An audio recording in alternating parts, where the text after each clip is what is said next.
À travers nos rencontres avec celles et ceux qui font l'intelligence artificielle en Afrique, nous allons faire un zoom spécifique sur les thématiques clés de l'IA, en donnant la parole aux dirigeants de start-up, cadres et autres acteurs de l'écosystème qui reviendront sur un ou plusieurs scénarios d'usage réussis qu'ils ont menés en intelligence artificielle. Notre podcast sera aussi consacré à celles ou ceux qui ont révolutionné l'univers digital en Tunisie. Tout d'abord, je vais commencer par me présenter. Fatma Tnani, journaliste spécialisée en IA, productrice et animatrice d'IA Talk. Je ne suis pas seule au micro. J'ai avec moi mon coéquipier Hatem Mejri. Bonjour Hatem. Bonjour Fatma. Est-ce que vous pouvez vous présenter à nos auditeurs? Donc, je suis Hatem Mejri, je suis un chef de projet dans une multinationale implémentée en Tunisie. Je suis aussi un membre actif dans l'association DSANA, Data Science for North Africa and Arabia. Merci Hatem. Aujourd'hui, nous avons avec nous un invité spécial. Et oui, notre invité pour aujourd'hui, c'est une personne qui aime énormément la Tunisie. C'est une personne qui malheureusement va nous quitter bientôt vers d'autres challenges en Afrique. C'est notre dernière chance d'avoir son feedback. C'est une personne qui aime beaucoup les podcasts. Il est d'ailleurs l'initiateur du podcast Lab Tunisien. Notre invité d'aujourd'hui, c'est Norman Schrappel, directeur du programme de transformation digitale au sein de la GIZ Tunisie. Bonjour Norman. Salut. Je voudrais tout d'abord vous remercier d'avoir trouvé un moment pour venir nous parler de votre parcours et de votre retour d'expérience. Vous avez fini votre mission en Tunisie et vous allez dans quelques jours occuper le poste de responsable du cluster Transformation et économie digitale au sein de la GIZ Rwanda. Pouvez-vous tout d'abord nous présenter ce programme de transformation digitale et quelles ont été vos fonctions en tant que directeur de ce programme? C'est difficile parce que c'est un programme assez large qui on a commencé en 2018 avec une petite ambition, je peux dire, en 2018. On a dit on veut travailler sur l'industrie 4.0. Il y a une requête du ministère de l'Industrie. On a un budget de 3,5 millions d'euros. Moi, j'étais toute seule au début. Il y a 2 personnes après quelques semaines. Et voilà, on a eu un cadre. Mais moi, j'ai vu tout de suite, en Tunisie, il y a beaucoup plus de potentiel, beaucoup plus de demandes, si on parle de transformation digitale. Et voilà, j'ai commencé à faire un peu le lobbying pour le pays, en son du gouvernement allemand. Et aujourd'hui, on a un programme de presque 35 millions d'euros. Nous sommes 40 personnes, on a plus de 100 dossiers en cours, des projets en cours. Avec deux grands axes. Il y a un axe qui s'est concentré sur le secteur privé. Là, il y a des appuis pour les startups. Il y a Industrie 4.0 encore, de notre programme clé, je pense. Et il y a une partie qu'on appelle Business Invest, qui est tout ce qui est promotion, économie numérique en Tunisie pour les investisseurs étrangers. L'autre côté, c'est le secteur public. Là, on a essayé de transformer l'administration tunisienne, une approche assez courageuse, mais aussi importante. Donc on travaille vraiment avec les structures publiques, étatiques pour des solutions concrètes, de changer un peu l'administration vers quelque chose zéro papier, mais aussi plus efficace, plus inclusif, plus participatif. Et au milieu, on a des thématiques qui sont transversales, pas juste public ou privé. Notamment, en fait, notre programme sur l'intelligence artificielle, où on essaie vraiment de pousser l'intelligence artificielle vers des use cases concrètes pour le secteur privé et le secteur public. Je suis très fier vraiment de notre programme parce qu'on a un écosystème fructueux, vivante et à la même temps aussi, je pense, une proximité à notre partenaire où on a un impact aujourd'hui déjà. C'est le plus grand programme de la GIZ global ici en Tunisie, donc ça dit quelque chose aussi. Et voilà, je pense 4 ans de travail, 4 ans de challenge, mais aussi 4 ans de succès, je peux dire. Ouais. Une question un petit peu personnelle. Donc, est-ce que vous avez choisi la Tunisie ou bien la Tunisie, elle vous a choisi? Bonne question. Je pense c'est les deux, j'imagine. Au début, j'ai eu cette offre, viens en Tunisie. Moi, je dis, mais la Tunisie, c'est vrai. Donc, on a fait un petit tour, ma famille et moi. C'était en janvier 2018, je pense. Et là,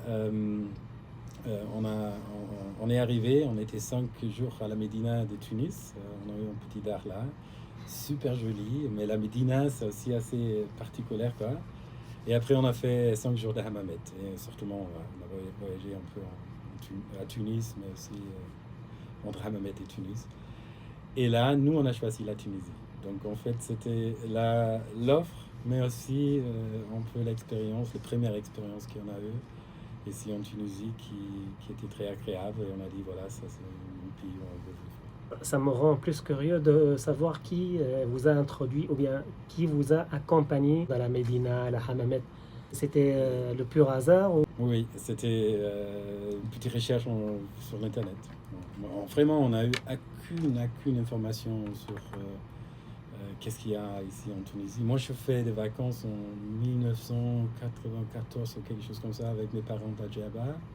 Donc là, c'est autre chose. Et après, voilà, on est vraiment venu ici et on a dit Médina, pourquoi pas. Et Hammamet, c'était proche, donc c'était par chance. Il n'y a personne qui nous guidait. Pour ceux qui ne le connaissent pas, Norman Schrappel est anthropologue de formation. Le métier veut que l'on se fonde dans un groupe social ou ethnique pour y étudier son mode de vie et ses coutumes. C'est un métier peu connu qui est applicable partout et qui peut vous amener à l'autre bout du monde.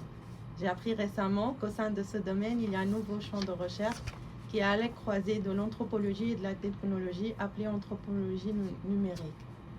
Donc la question que je me pose est, vous avez toujours été passionné par les nouvelles technologies et le digital. D'ailleurs, vous avez créé une start-up assez jeune et pourtant vous avez choisi d'étudier l'anthropologie. Pourquoi avoir fait ce choix et avez-vous bénéficié d'une reconversion professionnelle pour travailler dans le digital? J'aime cette question parce que je peux parler sur l'anthropologie et pourquoi c'est important si on parle IA ou transformation digitale. Donc, comme tu as dit, en fait, c'est une discipline assez particulière, très classique. On voit l'anthropologie, les études de peuples qui sont un peu loin sur qu'est-ce qu'on connaît, les groupes ethniques, comme tu as dit. À la même temps, je pense qu'il y a une anthropologie qui est assez intéressée sur pas juste la question comment peut-être il y a des peuples qui vivent des vies différentes, c'est plutôt une heuristique ou une manière de comprendre qui veut dire si moi je veux comprendre un certain contexte, je dois m'aligner, non, aligner c'est pas le bon mot, alienate, donc ça veut dire de voir en fait le contexte un peu comme une étrangère. Donc quand je suis arrivé en Tunisie, il y a beaucoup de choses qui, moi, j'ai vu, qui probablement pour les Tunisiennes, c'est totalement normal. Pourquoi? Parce que pour moi, c'est pas normal. Et ça, c'est la tâche d'un anthropologue d'arriver à un contexte qui est un peu différent, qui est vraiment différent. Et avec ça, on voit en fait des choses qui normalement des gens qui sont lidans ne voient pas. Et après, voilà, en 2000, non, c'était qu'en 2000 plus ou moins, j'ai créé mon start-up, on a fait le web development et j'ai gagné beaucoup d'argent avec ça. C'était un bon marché dans cette époque. On a vendu ce site web pour 20 000 euros ou plus. Donc avec 17, 18 ans, j'étais riche, je peux dire. Et j'ai pris tout cet argent pour faire un voyage en Afrique du Sud. Et là, je suis arrivé à Cape Town. Je me dis, qu'est-ce que je veux faire? Donc, je fais du surf, je fais un peu de fête, je découvre le pays. À la même temps, c'était ce moment où j'ai vu, c'est totalement différent de l'Afrique du Sud, qu'est-ce que je connais de l'Allemagne. Et c'est aussi ce moment où je dis, je veux comprendre plus pourquoi je trouve que c'est totalement différent. Et j'ai découvert l'anthropologie comme une discipline assez intéressante pour vraiment continuer de poser cette question. Et après, j'ai découvert aussi en anthropologie qui, donc mon prof, il vient d'un contexte de Science and Technology Studies. Donc, c'est l'étude de la technologie et des sciences d'une manière science sociale. On a posé des questions, comment une certaine technologie change le contexte. C'est la même heuristique. On regarde en fait si Facebook arrive dans une société, comment cette société va changer parce qu'il y a maintenant Facebook. Et ça change énormément, la manière comment on communique, la manière on voit des peuples, la manière, tout change avec la technologie. C'est aussi l'anthropologie de vraiment poser cette question, s'il y a une technologie sur un certain contexte, comment ça change. Et c'était par hasard, je trouve, je suis arrivé d'étudier ça. Mon étude pour le PhD et pour mon master, c'était toujours la question comment la technologie change le monde de santé, plutôt la santé publique. Mais j'ai trouvé c'est en continuité, c'est pas vraiment une reconversion. Donc j'étais dans mon tech avec mon startup, après cette étude, l'impact de la technologie sur la société.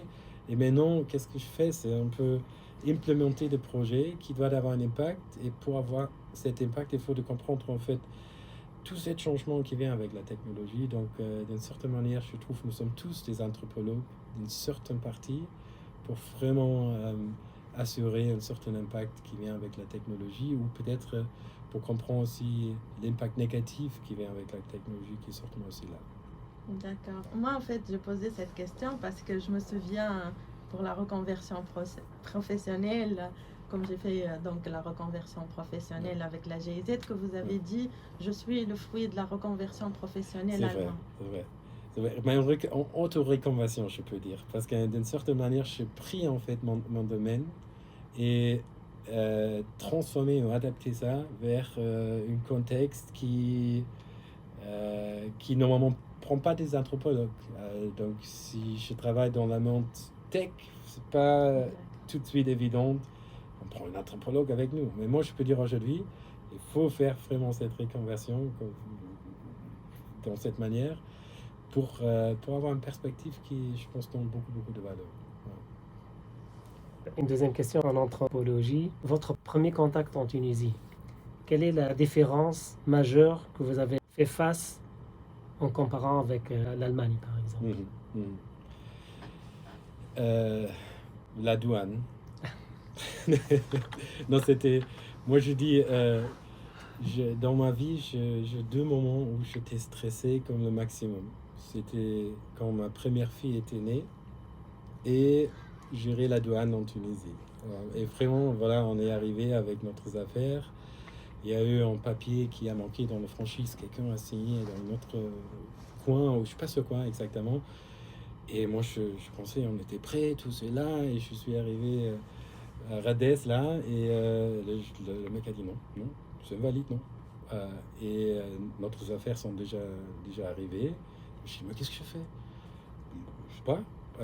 Et voilà, c'était ma première réaction, et la première réaction. Et après, qu'est-ce que j'ai appris aussi? Il y a toujours de moyens, on trouve toujours une solution. Donc, après 1 jour vraiment stressant, je paye en caution. J'ai calculé, il y a 48 places différentes que j'ai visitées 7 jours, juste pour arriver de sortir de notre affaire. 48.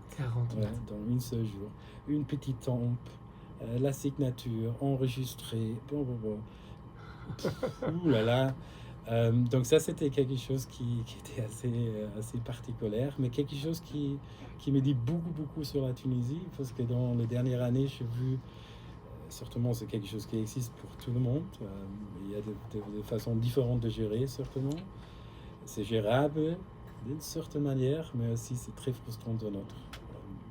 Ok, à part les trucs administratifs, Ouais. sur les tempéraments, ou bien les mœurs, ou bien les gens, les personnes, Ouais. c'est quoi le majeure différence entre les Tunisiens et les Allemands? La réponse d'un anthropologue, cette question ne marche pas, parce qu'il n'y a pas cette, comme dirais-je, la culture est X. Parce qu'il y a des Allemands comme ça, il y a des Tunisiens comme ça. Mais quelque chose que j'ai vu, il y a beaucoup de mes collègues qui sont dit, tu es pas un Allemand là, tu es une Tunisienne. Moi, je dis, mais pourquoi? Mais parce que tu as une certaine manière, tu les adaptes, tu n'as pas stressant s'il y a un événement la semaine prochaine et on a encore beaucoup à faire. Donc on fait cette idée d'acter dans la crise, ou d'acter en fait sur la pression. C'est quelque chose certainement je peux gérer, et peut-être il y a des autres quelquefois qui voient ça un peu différent. Mais en tout cas, pour répondre un peu, moi je trouve les Tunisiennes sont super ouvert, quelque chose que j'ai vu très très vite. Il y a beaucoup de Tunisiennes qui sont polyglottes, qui parlent beaucoup de langues, qui sont des familles partout du monde, très libérales. Certainement, il y a un stéréotype dans la région, en fait, avec la religion et tout ça, mais c'est pas le cas, en fait. Il y a beaucoup de liberté d'une certaine manière et voilà, d'être ouvert, de critiquer, mais aussi de célébrer. Donc il y a tout ça que j'apprécie beaucoup très très très vite. Et certainement dans une manière qui, moi, je ne connais pas, parce que l'Allemagne est dans un contexte un peu différent. Donc, aussi, nous sommes ouverts, mais dans notre manière. Aussi, on célèbre, mais dans notre manière. Il y a aussi un impact de la religion, mais dans notre manière. Donc là, il y a certainement des différences qui étaient visibles, mais aussi qui j'apprécie beaucoup. Est-ce que ce tempérament tunisien, il aide à la transformation digitale pour faire le rapprochement? Ouais, bonne question. Oui et non. Il y a quelque chose qui je trouve qui est très très intéressant, c'est la créativité et la volonté de trouver des solutions. Il y a énormément de défis, il y a énormément de challenges, mais par exemple, il n'y a pas de carte de crédit. On ne peut pas acheter Amazon Web Services ou quelque chose comme ça facilement, peut-être avec la carte d'innovation, mais même ça c'est difficile. Donc qu'est-ce que fait l'écosystème tunisien? Ils commencent à se développer eux-mêmes. Donc il y a une certaine chose qui... Et ça, je ne connais pas des autres écosystèmes. Je connais un peu le Rwanda, l'Afrique du Sud, le Brésil, etc. Et quelque chose que je suis ici, donc on fait, nous. Beaucoup de fois, c'est quelque chose de réel, c'est pas juste une idée. Donc je trouve, oui, qu'est-ce que j'ai vu dans le peuple et aussi la manière comment de faire des tech, il y a certainement une relation. Et aussi en non, parce que mon expérience à la douane, c'est quelque chose qui existe partout aussi, et pas juste dans le public, aussi sur le secteur privé, tu peux trouver un peu cette manière de faire les choses. Quelqu'un a dit à moi, en Tunisie, si quelque chose n'est pas dans une loi ou tu ne peux pas faire, c'est pas officialisé, c'est interdit. Et l'Allemagne, c'est l'inverse, en fait. Si c'est pas interdit, tu peux le faire, tu vois. Et donc, certainement, il y a une restriction qui existe à gauche et à droite et peut-être qui bloque quelquefois aussi vraiment d'avancer et d'avoir quelque chose, voilà, d'écran là. Merci Norman. Maintenant, nous marquons une petite pause et nous revenons tout de suite. Merci.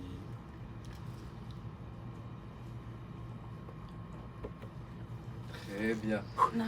Tu sais, avant d'arriver, je disais à ces deux-là, Norman, il est le plus tunisien, le plus africain des Alpes. Secteur, industrie. Et moi, je dis toujours oui, si vous commencez de transformer et pour vraiment répondre à cette nouvelle demande globale et aussi comme les industriels ou les secteurs sont en train de changer. Le deuxième, c'est EVAX, qui nous on a accompagné avec le ministère d'éthique, le ministère de Santé. Et on connaît très bien l'histoire des EVAX en Tunisie. C'est une plateforme qui a été mise en disposition en quelques semaines ou quelques mois sur la base d'une technologie qui était déjà là, qui aujourd'hui a plus de 8 millions. Mais si ça va sortir en fait des fruits, maintenant je vais m'intéresser sur la thématique. C'est exactement qu'est-ce qu'on a besoin beaucoup plus.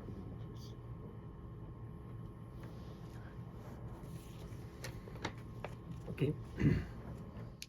Nous nous sommes croisés à plusieurs événements en partenariat avec la GIZ. Dernièrement, lors du Tunisia Digital Summit, vous êtes intervenu pour parler du pouvoir de la transformation digitale et pourquoi nous devons arrêter de parler de technologie. D'après vous, quelles sont les différences entre transformation digitale et transformation numérique? Et je pense que c'est une sémantique qui est très très importante et on n'a pas une réflexion énorme sur ça. C'est plutôt pour moi digitalisation et numérisation. Donc, en français, ça commence à avoir une différence. Normalement, on dit toujours numérisation, mais dernièrement, il y a aussi plus de digitalisation. Mais même sur Word ou Google Translate, etc. Digitalization, c'est toujours traduire comme numérisation en français. Donc, moi, je trouve c'est grave. Pourquoi? La numérisation, pour moi, c'est mettre quelque chose qui est analogue, digital. Donc, le scan. Scanner un papier, ça va être numérisé. La digitalisation, c'est en fait avoir le texte qui est sur le papier, mais non sur un texte digital, HTML ou n'importe quoi. Et c'est quoi la différence? Si je scannais un texte, un papier, j'ai après en PDF, peut-être avec OCR, je peux chercher le texte, donc c'est déjà un avantage, ou je peux envoyer par email, donc il y a un avantage. Mais si le texte en fait s'est transformé sur un texte digital HTML, je peux modifier n'importe comment, je peux intégrer ça dans des autres sites web, je peux faire des recherches, je peux avoir une IA qui continue de travailler sur le texte, je peux n'importe quoi. Donc là, c'est pas juste numériser, c'est transformer sur quelque chose de totalement différent. Et si on fait un projet, aujourd'hui avec l'administration, avec des industriels, il ne faut pas essayer de transformer un processus analogue exactement sur un processus digital. Donc on ne change rien, juste prendre un ordinateur ou quelque chose comme ça. Non, il faut changer en fait d'une manière radicale. Si maintenant le moyen de la technologie, qu'est-ce que ça va faire avec le processus ou avec l'entreprise ou avec les départements ou n'importe quoi. Donc vraiment réfléchir tout de suite sur cette transformation. Pour moi, ça c'est la vraie différence entre numérisation, digitalisation ou la transformation digitale et peut-être tout ce qui est juste en numérisation. La transformation digitale s'inscrit dans une stratégie d'entreprise qui a pour but d'optimiser les processus afin d'accroître les performances. C'est un renouveau profond pour l'entreprise qui doit se réinventer. Alors, quels sont les enjeux de la digitalisation des entreprises? Je me rappelle en fait au début, il y a beaucoup de CEO ou des gérants des entreprises qui sont dit nous ne sommes pas même industrie 1.0 ou 2.0, pourquoi tu parles sur 4? Quelquefois ils ont commencé, mais 4 c'est déjà terminé, il faut 5.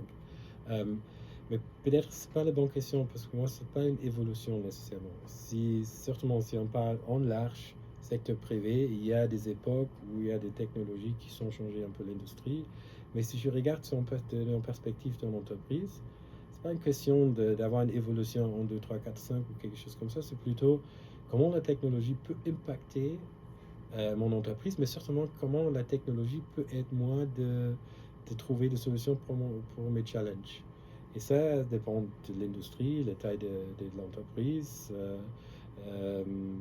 des clients, des marchés. Donc il y a certainement toujours des autres problèmes ou des autres challenges où la technologie peut aider.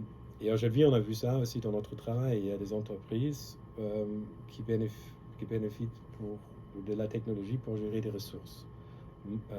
Moins de déchets, moins la consommation énergétique ou de l'eau, etc. Donc il y a certainement là beaucoup de technologies qui peuvent aider. Il y a des entreprises qui changent leur business model totalement parce que maintenant, aujourd'hui, on était une pépinière pour des plantes, mais demain, on veut être un business e-commerce parce qu'en fait, on vend des plantes online.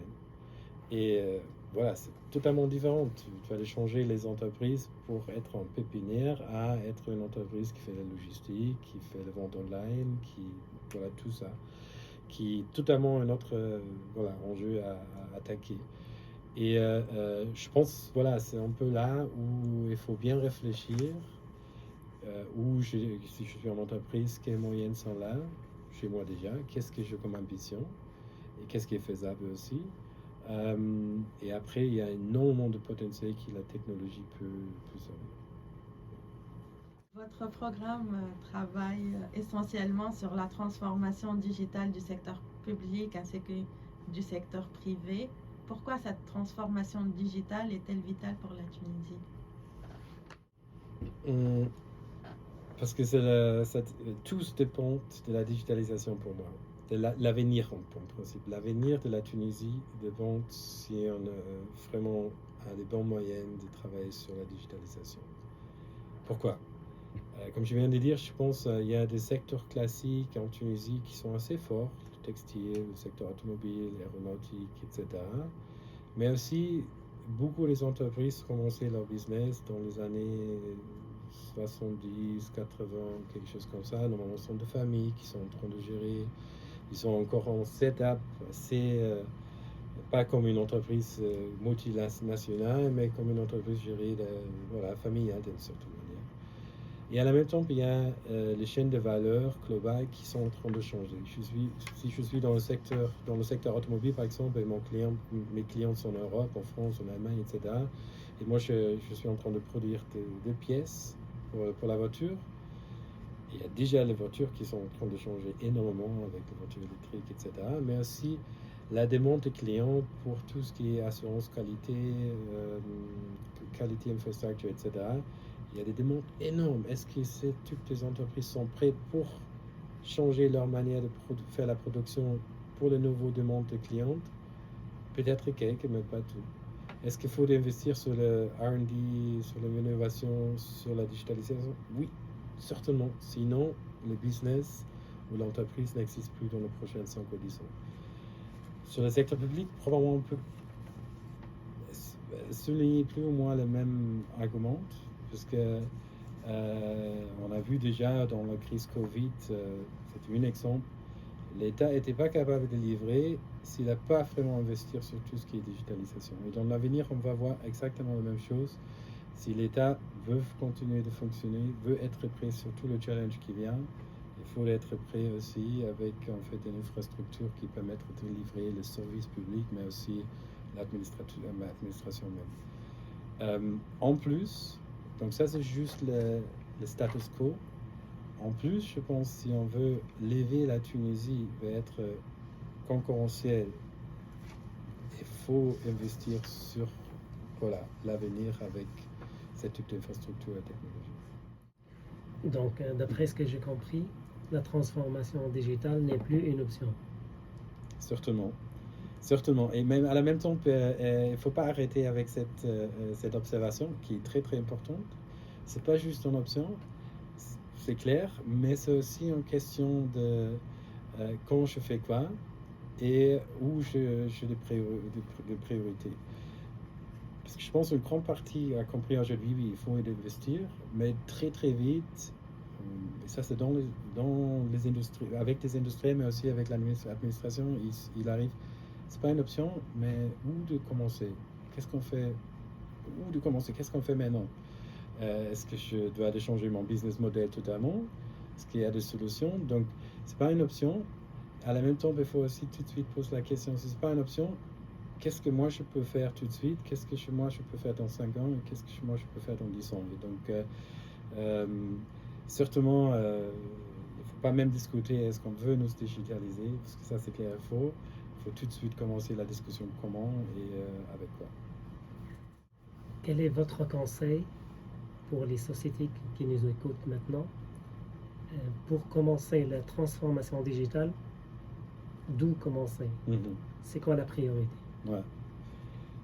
Donc il n'y a pas une golden bullet, il n'y a pas quelque chose qui fait ça et après ça va marcher. C'est certainement commencer de poser des questions, qu'est-ce que je peux faire? Et je pense aussi commencer dans un coin où l'impact peut être le plus large. Si c'est une entreprise, réfléchir, j'ai un challenge, j'ai un problème aujourd'hui, voilà, prends ce challenge et après trouve les bonnes personnes dans l'écosystème qui peut attaquer ce challenge. Parce qu'il y a aussi pas mal de projets qui commencent avec l'idée, laisse-nous faire quelque chose avec l'IA, avec le blockchain. Et ça, ce ne sont pas des bons projets. Parce que si on commence avec une technologie et après on cherche le problème, quelquefois ça peut marcher, mais beaucoup de fois, pour avoir un vrai impact, mais aussi pour avoir des ressources que je peux investir et pour après dire oui, c'était un succès, je dois aller commencer avec un vrai problème que je veux résoudre. Si je n'ai pas de problème, peut-être que ce n'est pas nécessaire de vraiment investir, mais moi j'imagine une grande partie des écouteurs maintenant peut réfléchir sur quelques problèmes qui existent et pour chaque, ça je peux promettre, il y a des solutions quick win, très vite. Il y a des solutions un peu plus long terme. Donc peut-être commencer avec des quick wins, quelque chose qui fait une différence dans 3 mois, 6 mois. Et après aussi continuer d'investir dans un processus qui est plus loin parce que certainement cette transformation n'est pas possible en 3 à 6 mois. Mais s'il y a déjà de l'impact, des effets directs, c'est plus facile aussi de justifier ou de continuer d'investir sur ce processus qui est loin, qui est lourd, qui coûte, mais qui peut avoir un grand impact. Merci. Donc, maintenant, nous marquons une petite pause, et nous revenons tout de suite. Ben, là, j'ai arrêté. Ah. Ok. انت قادر تقرا مزال عندك كيستيون كنت عادت لك وقعدت تكمل دونك انا ça m'est resté deux petites questions. Ça concerne une ou deux. Ça concerne ouais. Donc une question.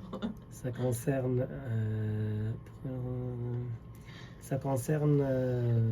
le Bohlel. Bohlel et les randonnées et tout ça. Le Bohlel Hike. Bohlel Hike. C'est quoi? Ah, vous ne connaissez pas? Bohlel Hike. C'est Bohlel Hike, un projet de la GIZ. Randonnée. Ah non, d'accord. Ouais, c'est pas chez moi, ça c'est le projet tourisme. Donc je ne suis pas sûr si j'ai des informations. C'est quoi la question? Donc, c'est pour nous dire en fait plus sur ce projet. Ah ouais, non, je n'ai pas beaucoup de détails sur ça. Ah d'accord, ouais. Parce qu'on nous a dit que vous étiez un amateur de randonnée. Oui, ça c'est vrai. Mais je n'étais pas impliqué dans ce projet-là. Ah, d'accord, on a cru que c'était le vôtre en fait. Non. Donc on travaille beaucoup ensemble parce qu'il y a aussi l'application qui sont faites pour Carthage. Avec la start-up Wildiness. Voilà, mais voilà, c'est pas chez moi, c'est ce projet-là. Et nous avons cru parce que c'était 9 mois, donc c'est écrit sur le site de la GIZ que c'était. Donc, que ça a pris 9 mois. Vous êtes bien préparé, hein, bravo déjà. Super. Et là, voilà, moi je suis pas dedans. D'accord, en fait, je ne sais pas après si Hatem il a une autre question.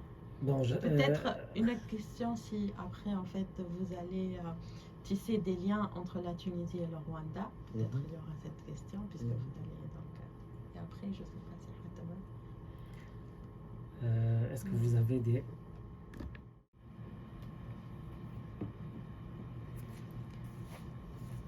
Normal.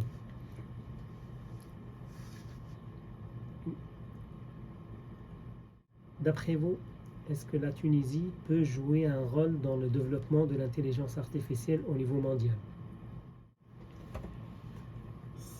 Moi, je trouve que c'est une question pas facile à répondre, parce qu'en principe, au début, on doit dire non. Pourquoi? Parce qu'aujourd'hui, les investissements qui sont faits pour cette thématique globale, la Tunisie jamais peut jouer un rôle si on regarde en fait sur.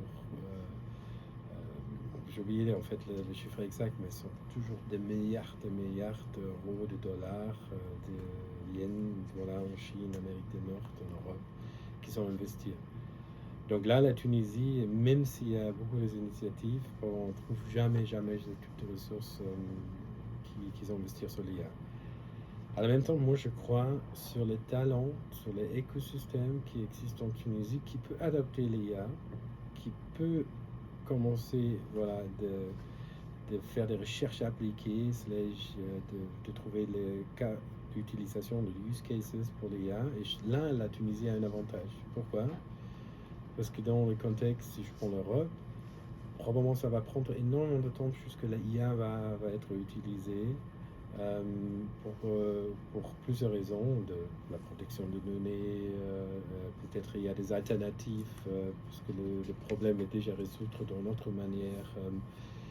Donc, aujourd'hui, si la Tunisie veut vraiment adopter l'IA, il y a le cadre juridique, les données disponibles et un peu de courage, je trouve que la Tunisie peut être l'un des premiers pays qui développe des solutions d'IA en Tunisie pour la Tunisie, et ça va créer un avantage énorme dans une comparaison globale.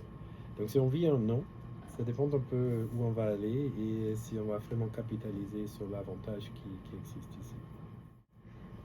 Ça me pousse à poser une autre question. Quelle est Ou bien, est-ce que vous pouvez nous parler de la stratégie nationale de l'intelligence artificielle en Tunisie? Donc pour assurer, peut-être on va aller vers la bonne direction. Nous, on était très contents quand le gouvernement a dit on veut développer une stratégie IA. Le ministère de l'Industrie et des Innovations qui a poussé beaucoup vers ça. Mais tout de suite aussi, lui et nous, on a impliqué des autres ministères. Donc aujourd'hui, il y a le ministère de l'Industrie, le ministère d'éthique, le ministère de Recherche et le ministère de l'Économie qui sont ensemble pour avancer avec une stratégie nationale sur l'intelligence artificielle. On a accompagné un peu ces 4 ministères. On a inclus en partenaire le Future Society qui a déjà développé plusieurs stratégies d'IA en Rwanda et des autres pays. Et voilà, on a le premier draft qui est là. J'espère bientôt, le gouvernement va dire ok, validé, on va publier. La Tunisie va être une des premiers pays qui a vraiment une stratégie nationale si ça va être accepté. Et aujourd'hui, il y a plusieurs axes en fait qui la stratégie propose. Il y a la partie talent et la question un peu sur l'avenir du travail. Donc là, comment on va créer un marché des compétences qui est déjà assez riche en Tunisie, mais qu'est-ce qu'on doit avoir en plus pour assurer dans l'avenir qu'on va être concurrentiel. Mais on sait très bien, l'IA, ce n'est pas juste une question d'avoir des ingénieurs, il faut avoir des mathématiciennes, il faut avoir des data scientists, etc. Donc tout ça, il faut le créer, mais il y a un bon base pour ça déjà. Il y a une question sur la partie infrastructure, donc plutôt les supercalculateurs qui sont normalement nécessaires pour avoir des frais IA, ça coûte. Il y a une certaine concurrence entre le Maroc, la Tunisie, donc qui a en fait la capacité la plus large, l'Égypte, etc. Mais il faut certainement peut-être collaborer même ou intégrer régional parce que c'est un investissement énorme. Donc là, il faut un peu travailler sur ça pour assurer l'infrastructure là. Quelque chose qui est peut-être même plus important, c'est avoir la donnée disponible et en fait de créer une gouvernance qui permette d'utiliser les IA. Donc là, c'est plutôt une question d'être courageux, mais aussi d'assurer les textes des lois qui assurent une certaine disponibilité, un certain accès à les données. Et à la fin, il y a une question de recherche et sur tout ce qui est testé, laboratoire, parce qu'aujourd'hui, l'IA reste expérimentée, reste une question de trouver de bonnes connexions entre de données, la machine qui cherche en fait des patterns, etc. Et là, je pense il faut avoir un certain investissement. La stratégie propose plutôt, pas moi, d'investir sur ce type de recherche. Est-ce que c'est quelque chose faisable? Bon, je dis oui. Pourquoi? On a déjà un prof, c'est une Stadip, une start-up, probablement le plus important du monde sur les IA, qui est sorti de Tunisienne, qui a encore vraiment une grande équipe ici en Tunisie. Donc, c'est pas juste un rêve, c'est plutôt une question de faire de bonnes connexions et d'assurer un certain environnement favorable pour continuer d'avoir plusieurs entreprises, plusieurs use cases, plusieurs contextes qui vont travailler avec l'IA. Je pense que la stratégie, surtout dans la direction, il y a un plan d'action qui vient avec ça. Et si ça reste pas juste un papier avec de jolies idées, mais vraiment quelque chose qui va être utilisé, surtout la Tunisie peut être une des players dans la région, sur le continent africain, mais aussi en connexion avec les grands centres d'innovation sur l'IA, c'est l'Amérique du Nord et la Chine aujourd'hui. Je pense là aussi, il y a certainement des connexions possibles. Donc, vous allez partir prochainement à Kigali. Allez-vous tisser des liens entre la GIZ Tunisie et la GIZ Rwanda? Pas la GIZ, plutôt entre des écosystèmes, je trouve. Certainement entre la GIZ, on fait toujours, on essaie de partager des expériences, mais je pense que le lien, c'est même plus large. Il y a pas mal de gens ici en Tunisie qui sont parlés sur le Rwanda d'une manière super positive. Et c'est vrai, il y a beaucoup de choses qui passent en Rwanda, mais en même temps, et désolé pour le Rwandais qui écoute ça, en Rwanda, l'écosystème c'est beaucoup moins sur la force, mais aussi sur la quantité des acteurs déjà, par rapport à ce qu'on a en Tunisie. Mais le Rwanda parle beaucoup plus sur le succès qui sont, et ils sont certainement du succès, avec beaucoup moins des acteurs, beaucoup moins de projets, beaucoup moins des initiatives. La Tunisie a énormément de potentiel, énormément de projets, énormément d'acteurs, mais peut-être on ne parle pas assez. Donc comme ça, tout le monde parle sur le Rwanda si on parle de digitalisation, mais pas vraiment sur la Tunisie, sur un contexte global. Donc là, je pense qu'il y a un travail à faire en Tunisie, mais en global. Et en principe, parce qu'il n'y a pas toujours cette force qu'il y en a en Tunisie, je trouve qu'il faut créer un pont entre la Tunisie et le Rwanda, parce qu'il y a, pour nous, certainement, si on propose ce projet, la potentiel de collaborer et de mettre en contact des acteurs ici en Tunisie qui peut-être travaillent déjà sur la thématique ou qui sont déjà trouvé des solutions et proposent ça pour le Rwanda et vice-versa. Certainement aussi, il y a des choses qui existent. Smart Cities, par exemple, au Rwanda, c'est exceptionnel. Je viens de voir un système pour le parking. Maintenant, il y a quelques mois, ils ont installé les machines de parking ici à Tunis, qui est un peu l'ancienne technologie. Si on passe Smart Cities, il y a certainement aussi des autres approches. Et là, par exemple, Kigali peut être une inspiration. Donc, moi, je veux bien essayer de créer cette connexion entre les deux écosystèmes parce qu'il y a un vrai moment d'apprentissage, mais plutôt aussi de partenariat et de collaboration entre le Rwanda et la Tunisie. D'ailleurs, puisque Future Society donc, a fait la stratégie nationale du Rwanda, on pourrait apprendre l'exemple du Rwanda peut être un exemple pour la Tunisie. Peut-être, ou l'inverse, parce qu'aujourd'hui, le Rwanda n'a pas encore publié son stratégie. La stratégie est là, et maintenant la Tunisie peut être plus vite. Ça dépend en fait quel gouvernement valide la stratégie le plus vite. Donc c'est pas nécessairement apprendre entre les stratégies, c'est plutôt voir, et certainement sur la partie IA, je trouve qu'il y a une connexion à faire qui permettre les deux pays d'être plus forts sur les écosystèmes, mais aussi sur l'expérience qui vient avec la stratégie, etc. Smart Africa, par exemple, c'est une de l'organisme qui existe aujourd'hui qui facilite même la connexion entre les pays africains.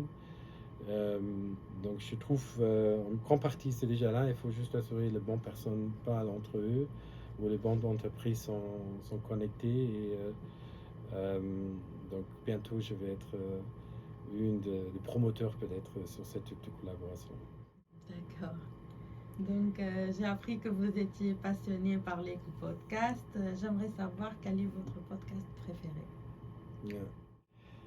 Donc je suis très content dans cette type de format. Comme on voit, c'est un peu une discussion privée, à la même temps un partage de choses. Donc bravo déjà à vous pour cette initiative. J'ai commencé à écouter des podcasts il y a quelques années et normalement une grande partie de mes podcasts sont en allemand. Mais j'apprécie beaucoup en fait le format. Pourquoi? Donc une des podcasts que j'écoute qui sont trois personnes et pas sur la présence et ils cherchent à faire une analyse qu'est-ce qu'est en fait le dernier shit d'aujourd'hui et faire une analyse pourquoi. Donc ça existe aussi en Tunisie, il y a des gens qui sont en train d'aller à la même bar ou qui parlent dans une langue assez particulière, etc. Et avec cette analyse, je trouve qu'on peut comprendre une sorte de dynamique dans notre manière. Donc, c'est vraiment un podcast qui parle sur le changement d'aujourd'hui avec une focus, les changements rapides qui viennent dans la langue, qui viennent sur le pratique, qui viennent avec des produits sur le marché, etc. Et j'apprécie vraiment ce diagnostic assez particulier vers ce petit changement analysé. Donc ça, c'est un podcast qui j'écoute beaucoup.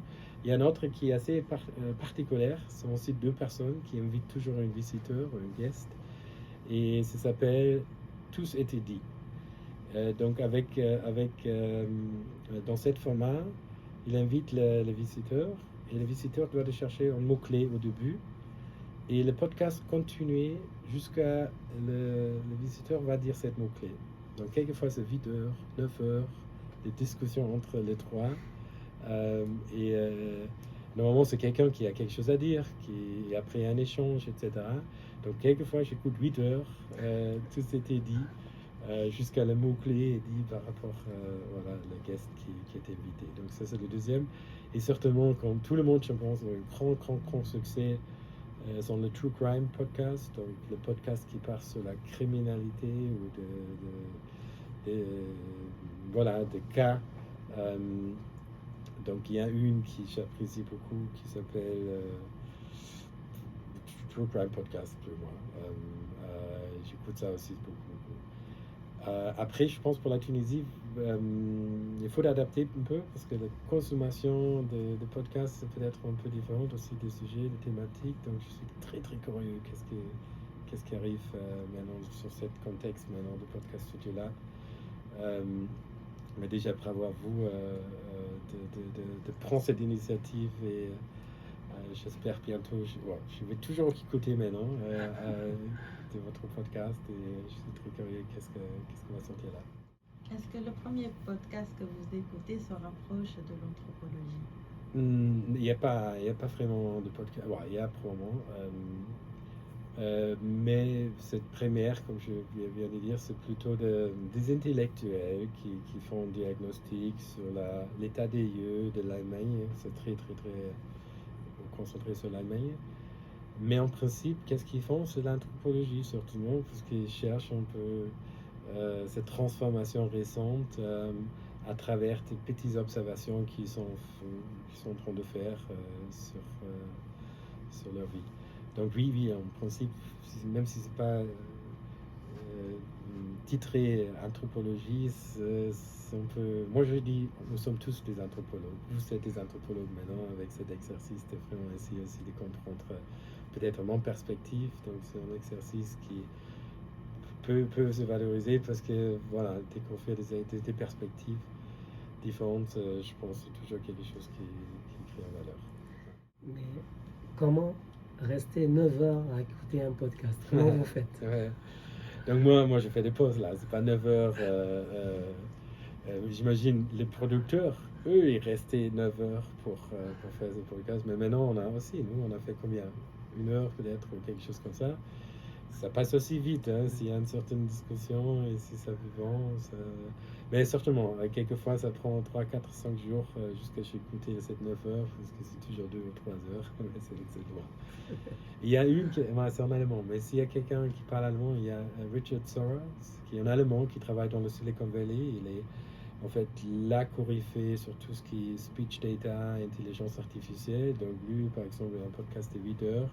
Il explique un peu comment ils ont trouvé des modèles pour déchiffrer, pour laisser une IA déchiffrer des phrases humaines pour comprendre où une mot arrête, parce que pour une IA, c'est pas évident. Et donc celui qui a développé cette pratique de la machine de vraiment comprendre où il y a natural processing, donc vraiment comprendre la langue humaine et laisse la machine de le comprendre. C'est du NLP? Voilà, et les 8 heures, et c'est vraiment un peu, comme je viens de dire, c'est une petite équipe, Stanford University, Silicon Valley, qui a développé un peu ça. Et elle a expliqué cette transition de linguiste, de computer linguist. C'était en fait les premières qui sont commencées. Et après, dans là, ça a une IA. Et j'ai appris probablement une grande partie sur l'IA sur cette 8 heures. Parce que le mec là, il a vraiment expliqué comment ils sont trouvés et arrivés d'avoir ce travail. Et voilà, extraordinaire, je trouve. Donc, si quelqu'un parle allemand, c'est la peine d'écouter Alles gesagt. Merci d'avoir écouté AI Talk avec vos hôtes Hatem Mejri et Fatma Tnani. Nous remercions notre invité d'aujourd'hui, Norman Schrappel. Comme toujours, vous pouvez vous rendre sur le site de Decena pour vous inscrire à notre liste de diffusion et pour consulter tous les liens et ressources dans les notes de l'émission. C'est tout pour cet épisode.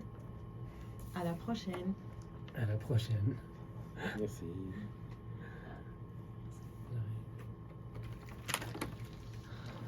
Très bien. Merci beaucoup. Merci C'était beaucoup. très C'est cool. Très... épisode 0, c'est ça? Ouais. Très bien, très bien. Épisode 0.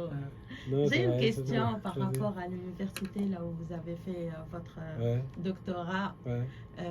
Pourquoi en fait c'est Martin Luther, puisque c'est en fait Martin Luther pour le protestantisme, Ouais. pourquoi cette université s'appelle comme ça? Parce Martin qu'il vient, Luther Universität. il vient de cette ville, Martin Luther. Donc D'accord. c'est les personnes là de Halle, des Halles. En fait, moi j'étais à un centre de recherche dans la même ville qui s'appelle Max Planck Institute. C'est un peu, je ne sais pas sûr si vous connaissez le Max Planck, mais c'est un réseau des instituts de recherche très très connus. Donc ils ont invité les MP3.